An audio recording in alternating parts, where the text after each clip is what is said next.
بسم الله الرحمن الرحیم. سورہ بقرہ رکو نمبر 18. اعوذ باللہ من الشیطان الرجیم. بسم اللہ الرحمن الرحیم.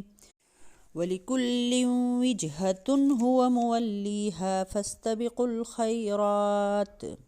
او د پاره د هر چا یو طرف دی چې هغه مخ ګرځونکی دی هغې ته، پس وړاندې شئ د یو بل نه په نیکو کې. اینما تکونو یأتی بکم الله جمیعا.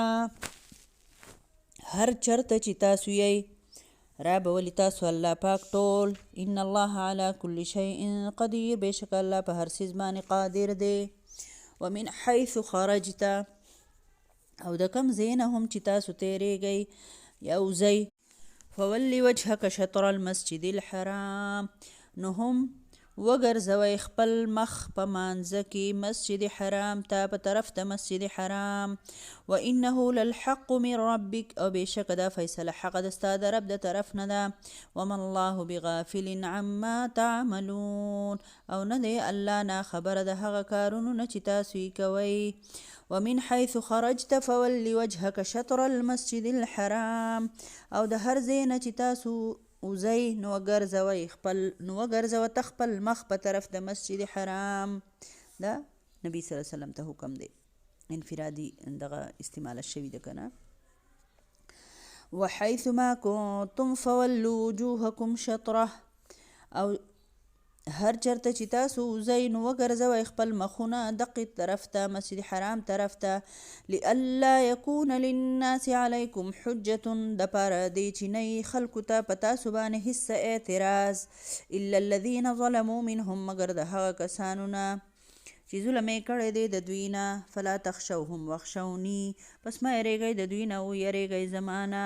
ولأتم نعمتي علیکم ولعلکم تهتدون، او دپاره دی چې پوره کړم زه نعمت خپل په تاسو باندې، او دپاره د دې چې تاسو په هدایت شئ. کما ارسلنا فیکم رسولا منکم، کما لکه څنګه چې راولېږو مونږ په تاسو کې رسولا یو رسول منکم په تاسو کې، یعنې ستاسو نه. یتلو علیکم آیاتنا، چې لولي په تاسو باندې آیتونه زمونږه. ویزکیکم، او چې پاک کی تاسو. ویعلمکم الکتاب والحکمت، او چې پوهه درکړي تاسو ته د کتاب او د حکمت. ویعلمکم ما لم تکونوا تعلمون، او چې وښیي تاسو ته هغه خبرې چې نه وئ تاسو په هغې پوهېدونکي. فاذکروني اذکرکم، یاد کئ ما یاد بکم تاسو. واشکروا لی ولا تکفرون، او شکر وباسئ زما او ناشکري مه کوئ زما.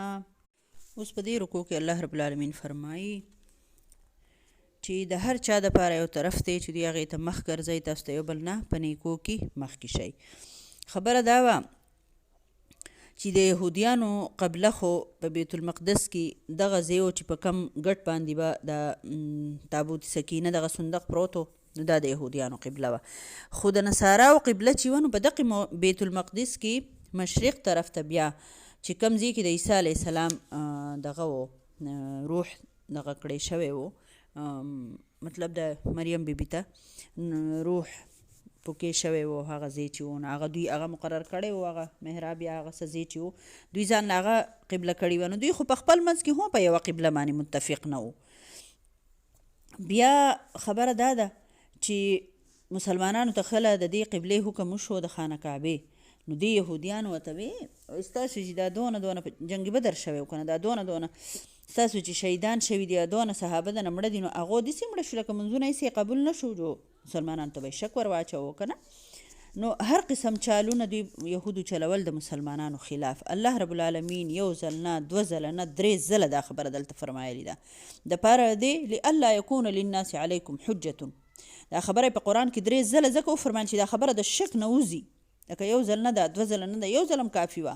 خو د دې بدنصیبو خو به آیتونو کې هم رد و بدل او خبرې به یې پکې رایستې. نو درې ځله الله رب العالمین وفرمایله چې هم دغه قبله ده خانه کعبه. الله فرمایي د دوی نه مه یریږئ، زما نه یریږئ. صحابو ته هم وایي، مسلمانانو ته هم وایي. بیا الله رب العالمین د نبی صلی الله علیه وسلم د پیغمبري ورکول د هغوی د بعثت مقصد الله رب العالمین ښایي چې په تاسو باندې زما آیتونه تلاوت کړي او تاسو پاک کړي، تزکیه دله وکړي، او چې دا صحابه یعنی مسلمانان ټول پاک کی، دوی له ښایسته اخلاق ورکي، عادات وله صحیح کی، د دوی سیاست، د دوی معاشرت، دا ټول په هر څیز ښایسته کی. دا د نبی صلی الله علیه وسلم مقصد و د زندګۍ، چې ټول هر څه ورته ښکاره کی. او دومره په وړه وړه خبره به نبی صلی الله علیه وسلم تربیت کوو چې یو ځل سیدنا ابوذر غفاري رضی الله تعالی عنه سابقون الاولین کې و که نه، ډېر زیاتې خوښ و د نبي صلی الله علیه وسلم. یو ځل حضرت بلال رضی الله تعالی عنه ته په څه خبره باندې وایي ای د تورې مور زویه، لکه خو د رنګ نه تور و، نو مطلب دا لکه موږ چې څنګه وایو تور رنګړیه یا داسې څه خبره وکړو که نه، ای د تورې مور زویه. او نبي صلی الله علیه وسلم دومره خفه شو، ورته وی ابوذر غفاري وایي په تا کې لا اوس هم د جاهلیت هغه اثر موجود دی، لکه فورا هغه توبهګار شو، لکه که نه دومره په وړه خبره باندې هم نبي صلی الله علیه وسلم د هغوی اصلاح به کوله. دغه شان حضرت عایشه رضی الله عنها له یو ځل غوښه راغلله، کور ته غوښه راغله، نو نبي صلی الله علیه وسلم موجود نه و، نو هغه ولګېده.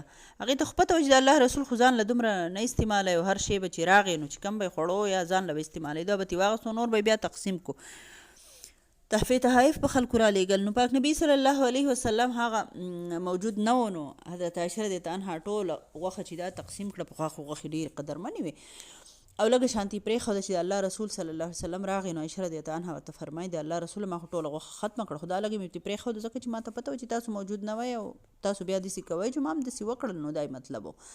نو حضرت محمد صلی الله علیه وسلم ورته فرمایي عایشه داسې مه وایه چې ټوله مې ختمه کړه او لږه مې پاتې کړه، داسې وایه چې ټوله مې سنبال کړه او دا لږه به ختمه شي، دا به ما او تا وخورو او ختمه به شي، او تا چې کومه تقسیم کړه نه خو جمع شوه د الله په دغه کې، الله په خزانو کې که نه. نو زما خویندو خبره دا ده چې د دې سره څونه د ذهن هغه دغه کېږي که نه، تربیت کېږي په دې وړه وړه خبره تاسو غور وکئ که نه. نو پاک نبي صلی الله علیه وسلم به دغه شانتي تربیت کوو، مونږ به هم د خپلو بچو دغه شان تربیت کوو، مونږ به هم د نورو مسلمانانو داسې تربیت کوو چې زمونږ سوچ ټیک شي که نه، مونږ ته بیا هره خبره اسانه شي. دا خبره مونږ ځکه ګرانه کړې ده چې دا مونږ ځان ته په سوچ کې ګرانه کړي، نو دا ځکه ګرانه که نه. بیا الله فرمایي فذکرونی اذکرکم واشکروا لی ولا تکفرون، دا ډېر زیات ښکلی آیت دی. الله فرمایي زما ذکر کوئ، تاسو ما یادوئ، زه به تاسو یادوم. د پاک نبی صلی الله علیه وسلم ارشاد دی، فرمایي وای الله فرمایي چې زه د خپل بنده د ګمان مطابق د هغه سره سلوک کوم، که هغه زما ذکر کوي نو زه د ده سره یم، او چې دی ما په زړه کې یادوي نو زه هم دی په زړه کې یادوم، او چې دی په یو مجمع کې ما یاد کړي، الله فرمایي زه په بهتره جماعت کې، دی ما په ګڼه کې یاد کړي که نه، په ټولګي کې مې یاد کړي، د ګڼو خلکو په منځ کې مې یاد کړي، زه په بهتره ټولګي کې یاد کړم، یعنې د فرشتو په ټولګي کې زه یاد کړم. چې دی ما له یوه لویش را نږدې شي نو زه وله یو لاس ور نږدې شم، مطلب یو ګز ور نږدې شم، او چې دی یو لاس ما ته را نږدې شي نو زه دواړه لاسونه کولاو کم او درته ور نږدې شم، او چې دی را رواني ما ته راشي نو زه وله په منډه د طرف ته ورشم، یعنې د الله رحمت په منډه باندې ورشي. دا د بخاري شریف حدیث دی. زما خویندو د الله نه ښکلی امید ساتئ، ښایسته امید د الله نه ساتئ، او د الله نه د وحدانیت او د الله په ښایسته نومونو باندې سوال کوئ. د الله نومونه نه دي، د دې الله په نومونو باندې د الله نه سوال کوئ. یا ذوالجلال والاکرام سبوح قدوس ربنا ورب الملائکة والروح، او دغه شانتي لکه د اسماء الحسنا چې ټول وایي بیا پې سوال وکئ، دغه شانتي یو څو نومونه دي د اسماء الحسنا، لکه هو الله الذي لا اله الا هو الرحمن الرحیم الملك القدوس السلام المؤمن المهيمن العزيز الجبار المتكبر سبحان الله عما يشركون. دا وایي بیا د الله نه سوال کوئ، دعا ترې غواړئ، او د الله نه ښکلی امید ساتئ. داسې مه وایئ چې الله که داسې چلو شو جو بیا به داسې داسې وشي، نه، ښه خبره ځان ته را مخې ته کوئ او ناکاره خبره شاته کوئ. د الله نه ښکلی ګمان ساتئ، ځکه چې الله غفور الرحیم دی، او الله رب العالمین به زمونږ امداد کوي، او بېشکه کوي. مونږ څه یو؟ مونږ چې دا څه یو د الله رب العالمین په فضل سره یو که نه. بیا وشکروا لی ولا تکفرون، شکر وباسئ، د شکر فضیلت هم ډېر زیات دی.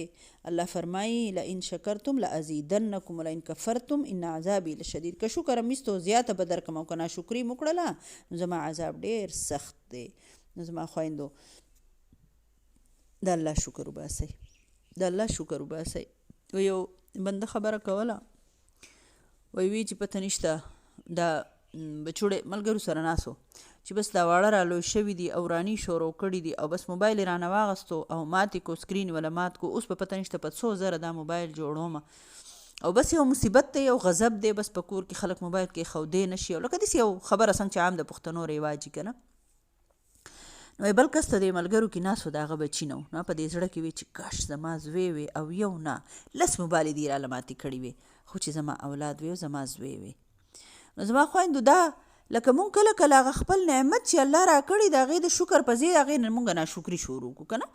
نو دې خبرې ته ډېر زیات خیال کوئ چې مونږ چېرته ناشکري ونه کړو، مونږ خبر نه یو مونږ ناشکري کړي که نه. نو دې ته ډېر زیات خیال کوئ او په هر حالت کې د الله شکر وباسئ. الله دې مونږ شکر ګزاره بندیان جوړ کړي. آمین ثم آمین. صدق الله.